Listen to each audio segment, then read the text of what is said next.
Hello friends, you are watching Delhi Knowledge Track. मैं हूं रश्मि ठाकुर, बिलासपुर छत्तीसगढ़ में। हाल ही में छत्तीसगढ़ लोक सेवा आयोग द्वारा घोषित रिजल्ट में मैंने रैंक 8 हासिल किया है और मैं डिप्टी कलेक्टर के पद पर चयनित हुई हूं। इससे पहले मैंने CGPSC 2016 में रैंक 34 हासिल किया था और DSP के पद पर चयनित हुई थी। वर्तमान में मैं एज अ प्रोफेशनल DSP काम कर रही थी। आज मैं आप लोग को CGPSC एग्ज़ाम के प्री मेंस इंटरव्यू तीनों ही फेजेस के लिए मेरी जो स्ट्रैटेजी रही और मुझे जिस वे में सफलता मिली उसके बारे में मैं आपसे चर्चा करूंगी। सबसे पहले हम CGPSC प्रीलिम्स की बात करते हैं। प्रीलिम्स बेसिकली फरवरी के आसपास होता है और इसमें 2 पेपर्स होते हैं। फर्स्ट पेपर होता है हमारा GS का, जिसमें 50 क्वेश्चंस छत्तीसगढ़ के होते हैं रफली और 50 क्वेश्चन GS के होते हैं, जिसमें हमें history, constitution, economics, geography, current affairs जैसे सब्जेक्ट्स कवर करने पड़ते हैं। और सेकंड पेपर हमारा होता है CSAT का, जो सिर्फ क्वालिफाइंग होता है। उसमें हमें मैथ्स, रीजनिंग एंड लैंग्वेज के सब्जेक्ट्स बेसिकली छत्तीसगढ़ी और हिंदी, इसके अलावा डिसीजन मेकिंग जैसे सब्जेक्ट्स हमें उसमें कवर करने पड़ते हैं। सिलेक्शन हमारा पेपर 1 के बेसिस पे होता है, जिसे हम GS बोलते हैं। तो पेपर 1 में मेरी जो स्ट्रैटेजी रही वो मैं यहाँ पे डिस्कस करना चाहूँगी। सबसे पहले तो मैं ये बोलना चाहूँगी कि पेपर 1 के लिए आपको छत्तीसगढ़ बहुत स्ट्रॉन्ग करना पड़ेगा, क्योंकि वही है जो हमें पेपर 1 में बहुत अच्छा स्कोर करा सकता है। और क्योंकि हमारे राज्य का सब्जेक्ट है तो इसलिए हमें उसमें डिफ़िकल्टीज भी कम होती है। तो छत्तीसगढ़ में हमें छत्तीसगढ़ का ज्योग्राफी, कल्चर, छत्तीसगढ़ का इकोनॉमी एंड छत्तीसगढ़ का पॉलिटी, बेसिकली ये चीज़ें होती हैं। इसके लिए बुक्स मैं कहूँगी आप अभी तो कई गवर्नमेंट रिलीज बुक आ रही है, जैसे कि छत्तीसगढ़ बृहद संदर्भ, उसकी सारे अलग अलग विषयों पे पब्लिकेशंस आ रही है, वो मैंने फॉलो किया था। इसके अलावा मुस्कान पब्लिकेशन और प्रतियोगिता सारांश जैसी पुस्तकें भी मैंने रेफर की थी। हाल में हमने ट्रेंड देखा है कि प्रीलिम्स में पेपर 1 में आर्थिक सर्वेक्षण एक बहुत महत्वपूर्ण भूमिका निभा रही है। तो आर्थिक सर्वेक्षण को शुरू से ही आप अपनी प्रिपरेशन में शामिल करिए।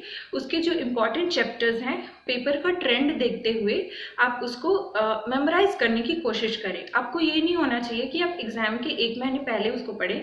मैंने शुरू से उसको अपने प्रिपरेशन में शामिल किया था। तो इकोनॉमिक सर्वे को आपको बिल्कुल भी इग्नोर नहीं करना है। पेपर 2 की बात है तो क्योंकि मैं मैथ्स बैकग्राउंड से थी तो मुझे उस पेपर में ज़्यादा डिफ़िकल्टीज नहीं हुई थी, पर मैं नॉन मैथ्स वालों से भी कहूँगी कि इसमें आप आसानी से क्वालिफाइंग मार्क्स ला सकते हैं।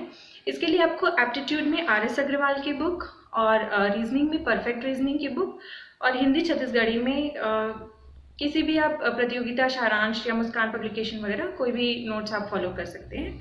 मैंने बेसिकली मुस्कान पब्लिकेशन की बुक फॉलो की थी। इतने से आपका पेपर 2 कवर हो जाएगा आसानी से। कुछ प्रीलिम्स के डूज एंड डोंट्स होते हैं, उसके बारे में मैं चर्चा करना चाहूँगी। हमें बहुत ज़्यादा क्वेश्चन अटेम्प्ट करने के चक्कर में नेगेटिव मार्किंग नहीं करनी होती है।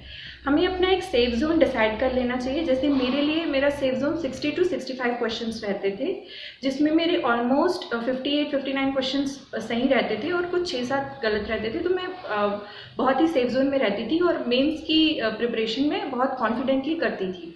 तो इसमें मैं आप लोग से भी यही कहूँगी कि नेगेटिव मार्किंग आपकी नहीं होनी चाहिए। जितने क्वेश्चन में आप बहुत श्योर हैं उतने ही क्वेश्चन अटेम्प्ट करिए और नेगेटिव मार्किंग से खुद को बचाइए। इसके अलावा आपको प्रीलिम्स के पहले टेस्ट सीरीज लगाना चाहिए। जितने ज़्यादा से ज़्यादा क्वेश्चंस आप सॉल्व करेंगे उतना ही आपके लिए कॉन्फिडेंस आपका बूस्टअप होगा और आप प्रीलिम्स में अच्छा परफॉर्म कर पाएंगे।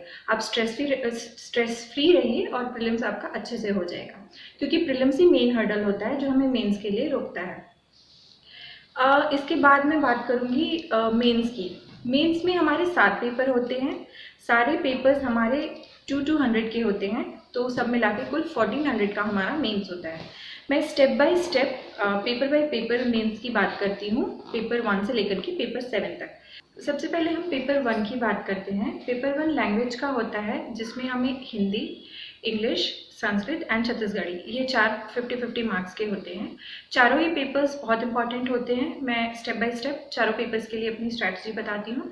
इंग्लिश के लिए मैंने लूसेंट फॉलो किया था। लूसेंट की बुक में आपको सिलेबस में जितने भी टॉपिक्स मेंशन हैं वो आपको मिल जाएंगे। संस्कृत के लिए प्रतियोगिता सारांश मैंने फॉलो की थी और हिंदी के लिए छत्तीसगढ़ बृहद संदर्भ की बुक आती है और मुस्कान पब्लिकेशन की बुक फॉलो की थी मैंने, और छत्तीसगढ़ी के लिए भी मैंने मुस्कान पब्लिकेशन और प्रतियोगिता सारांश की बुक फॉलो की थी। ये हमारा पेपर 1 होता है। पेपर 1 पे डेली मैं 1 से 2 घंटा प्रिपरेशन के दौरान देती थी, क्योंकि ये बहुत ही स्कोरिंग सब्जेक्ट होता है। नेक्स्ट है हमारा पेपर 2, वो ऐसे का पेपर होता है। इसमें एक ऐसे हमको इंडिया लेवल का और एक ऐसे छत्तीसगढ़ लेवल का लिखना होता है। इंडिया लेवल और छत्तीसगढ़ लेवल दोनों की ही प्रिपरेशन मैंने बेसिकली न्यूज़पेपर रीडिंग से ही की थी।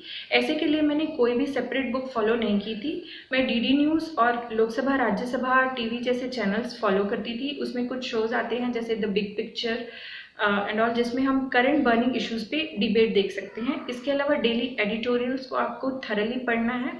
इसके अलावा मैंने एक डायरी बना रखी थी जिसमें कोटेशंस होते थे मेरे पास, जो हमारे लीडर्स रहे, गांधी जी, बाबा साहेब अम्बेडकर, और कुछ अहम मुद्दों पर जैसे कि डेमोक्रेसी हो गया, वुमेन एम्पावरमेंट हो गया, भारत में इलेक्शन प्रणाली वगैरह पे मैं एक पूरी की पूरी एक लिस्ट बना करके रखी थी। उसको जो भी टॉपिक रहता था मैं कोटेशंस को यूज़ करती थी।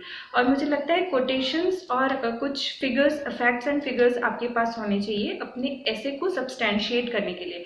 जो पॉइंट्स आप ऐसे में डील कर रहे हैं उसको सब्सटैंशिएट करने के लिए आपको डेटास भी कोट करने चाहिए। बहुत रफली आपको याद होना चाहिए डेटा, एकदम एग्जैक्टली तो नहीं। तो ये मेरी ऐसे में स्ट्रैटेजी रही।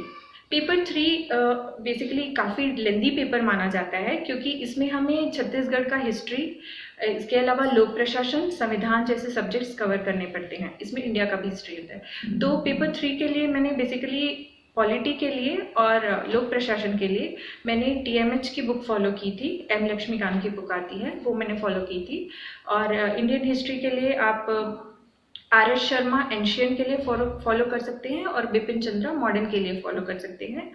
एंड छत्तीसगढ़ की हिस्ट्री के लिए जो प्रीलिम्स में मैंने पढ़ा था, जो भी सोर्सेस मैंने फॉलो की थी, बीट छत्तीसगढ़ बृहद संदर्भ वगैरह, वही मैंने की थी। इसमें आपको राइटिंग प्रैक्टिस बहुत अच्छे से करनी चाहिए, क्योंकि ये पेपर बेसिकली हमें बहुत कम स्कोर देखने को मिलता है। आपको बहुत अच्छे से राइटिंग प्रैक्टिस इसमें करनी चाहिए, और इसमें भी कोटेशंस वगैरह आपको काफ़ी यूज़ करने चाहिए। ये मेरी स्ट्रैटेजी रही थी पेपर 3 के लिए। पेपर 4 हमारा रहता है साइंस एंड टेक का। पेपर 4 में हमको physics, chemistry, biology, technology and environment पढ़ना होता है। टेक्नोलॉजी तो बेसिकली करंट अफेयर्स से रिलेटेड क्वेश्चंस पूछते हैं टेक्नोलॉजी में, जैसे कि इसरो ने कौन कौन से सैटेलाइट्स नए लॉन्च किए हैं, भारत में 4G 5G की क्या क्या स्पीड्स हैं एंड ऑल दैट। तो इसमें टेक्नोलॉजी में आपको करंट अपडेट्स होने चाहिए। इसके साथ साथ एनवायरनमेंट में मैंने शंकर IAS की बुक पढ़ी थी। उसमें जितने भी टॉपिक्स CGPSC के सिलेबस में मेंशन है, वो सारे टॉपिक्स मैंने उसमें से उठा लिए थे। उसके साथ साथ मैं करंट अफेयर्स उसमें सब्सटैंशिएट करती थी, जैसे कि पेरिस क्लाइमेट डील हो रहा है तो उसको मैं अपने आंसर्स में इंक्लूड करती थी। इसके अलावा फिजिक्स, केमिस्ट्री, बायोलॉजी वैसे तो 10th क्लास का सिलेबस है, तो सबसे पहले आप 10th की जो बेसिक बुक है वो आप कवर कर लीजिएगा, लेकिन थोड़ा सा क्वेश्चन उससे हाई फाई रहता है। 11th-12th लेवल का क्वेश्चन भी पूछ दिया जाता है, तो उसके लिए मैंने NCERTs फॉलो की थी। जो भी टॉपिक्स मेंशन थे NCERTs, बस इसके अलावा मैंने फिजिक्स, केमिस्ट्री और बायोलॉजी के लिए और कोई भी सोर्सेज फॉलो नहीं की थी। Then coming to paper 5। Paper 5 basically हमारा होता है इकोनॉमिक्स और छत्तीसगढ़ का ज्योग्राफी वाला पार्ट। इसमें हमें इंडियन इकोनॉमी, छत्तीसगढ़ का इकोनॉमी, छत्तीसगढ़ के forest resources and overall geography वगैरह पढ़ना होता है। ये पेपर भी बेसिकली हमें एस्पिरेंट्स को थोड़ा टफ लगता है, लेकिन इसमें मैं कहूँगी कि इकोनॉमिक्स जो वाला जो क्वेश्चन है, बीट इंडियन इकोनॉमी और बीट छत्तीसगढ़ का इकोनॉमी, इसमें हमें कॉन्सेप्चुअल क्लैरिटी पे पहले ध्यान देना चाहिए। GDP क्या है, नेशनल इनकम क्या है, पर कैपिटा इनकम क्या है, ये सब चीज़ों को ध्यान में रखते हुए सबसे पहले हमें अपना कॉन्सेप्ट बिल्डअप करना चाहिए। मैंने रमेश सिंह की बुक फॉलो की थी इकोनॉमी के लिए फॉर कॉन्सेप्चुअल क्लैरिटी। इसके अलावा आर्थिक सर्वेक्षण is very important for this paper. तो इकोनॉमिक सर्वे से आपको अपने आंसर्स को सब्सटैंशिएट करने हैं, उसमें आपको डेटाज वगैरह इंक्लूड करने हैं। छत्तीसगढ़ के ज्योग्राफी के लिए फिर से जो मैंने प्रीलिम्स में सोर्सेज फॉलो की थी वही मैंने इसमें भी पढ़ा था। इसके अलावा उसको थोड़ा सा मैंने इलेबरेट कर लिया था मेंस के एग्जामिनेशन की डिमांड के अकॉर्डिंग, तो सोर्सेज मेरी बेसिकली वही थी। Coming to paper 6। पेपर 6 हमारा होता है मैथ्स रीजनिंग का। तो इसमें मैथ्स बेसिकली हमारा पहले तो 10th का सिलेबस रहता है, तो 10th की जो बेसिक बुक है वो कर लीजिए।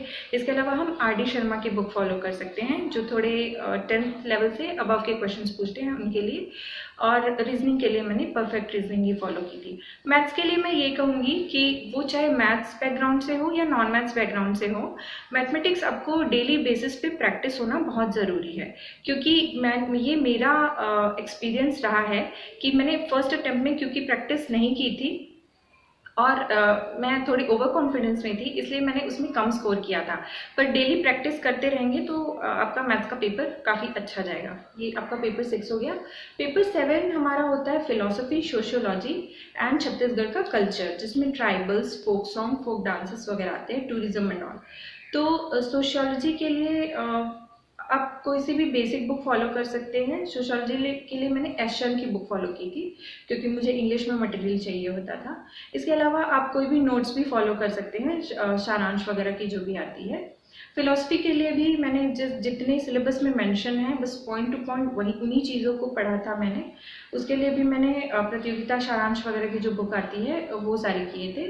इसके अलावा छत्तीसगढ़ का जो कल्चर वाला जो पोर्शन है, उसमें हम छत्तीसगढ़ वृहद संदर्भ की जो अलग अलग पब्लिकेशन आ रही हैं उसको हम फॉलो कर सकते हैं। टूरिज्म में मैंने वेबसाइट्स फॉलो की थी, छत्तीसगढ़ टूरिज्म बोर्ड की जो वेबसाइट है वहाँ से मैंने काफ़ी सारी डिटेल्स निकाली थी। तो ये मेरी पेपर 7 की स्ट्रैटेजी रही। मैं थोड़ा सा आंसर राइटिंग पे बात करूँगी। आंसर राइटिंग पे मैं ये कहूँगी कि मीडियम हमारा हिंदी हो या इंग्लिश, कुछ भी हो, हमें बहुत ज़्यादा फ्लारी लैंग्वेज यूज़ करना नहीं होता है। हमें सिंपल लैंग्वेज में अपनी बातों को कन्वे करना होता है। लेकिन हाँ, हमें एक ऐसा लैंग्वेज यूज़ करना होता है, एक सधा हुआ लैंग्वेज, कि हमें उसको पढ़ने पे लगे कि हम फ्यूचर ब्यूरोक्रेट्स हैं। तो उसमें हमें कुछ ऐसे वर्ड्स यूज़ करने चाहिए जो हमारे भारत के संविधान में हो, जैसे कि रिपब्लिक हो गया, डेमोक्रेसी हो गया, फ्रेटर्निटी, इक्वालिटी एंड ऑल, जो हमारे आंसर के वेटेज को बढ़ा दे।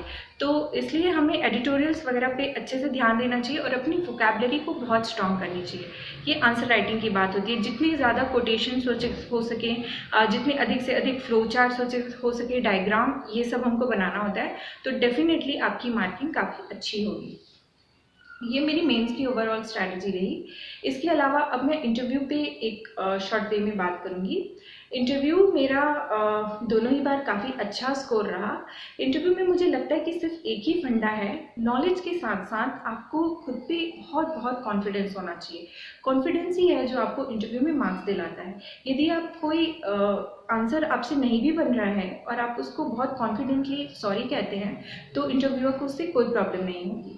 द वे यू आंसर वही इंटरव्यू में इम्पॉर्टेंट होता है। आपको अपना बायोडेटा बहुत अच्छे से प्रिपेयर होना चाहिए, आप जिस डिस्ट्रिक्ट से बिलोंग करते हैं वो, यदि आपका कोई वर्क प्रोफाइल रहा है, उन सारी चीज़ों पे आपकी अच्छी कमांड होनी चाहिए। फिर interview is not a big deal, वो हो जाता है। तो ये मेरी ओवरऑल स्ट्रैटेजी रही फ्रेंड्स। 6 से 7 घंटे की डेली पढ़ाई और डेडिकेटेड पढ़ाई मैं कहूँगी। और सोशल मीडियाज़ भी पे भी मैं थोड़ा बात करूँगी, उनका भी बहुत कंस्ट्रक्टिव यूज़। मैंने तो टेक्नोलॉजी का थरली यूज़ किया अपने प्रिपरेशन के दौरान। मैं technology has been a very important part of my preparation. YouTube से लेकर के हर चीज़ को मैंने बहुत ही एक्सटेंसिवली यूज़ किया। जो भी टॉपिक्स मुझे नहीं समझ में आते थे, मैं अपनी कॉन्सेप्चुअल क्लैरिटी के लिए उनको बिल्कुल यूज़ करती थी। तो ये सारी चीज़ें करके आप बहुत ईजिली इस एग्ज़ाम को क्रैक कर सकते हैं।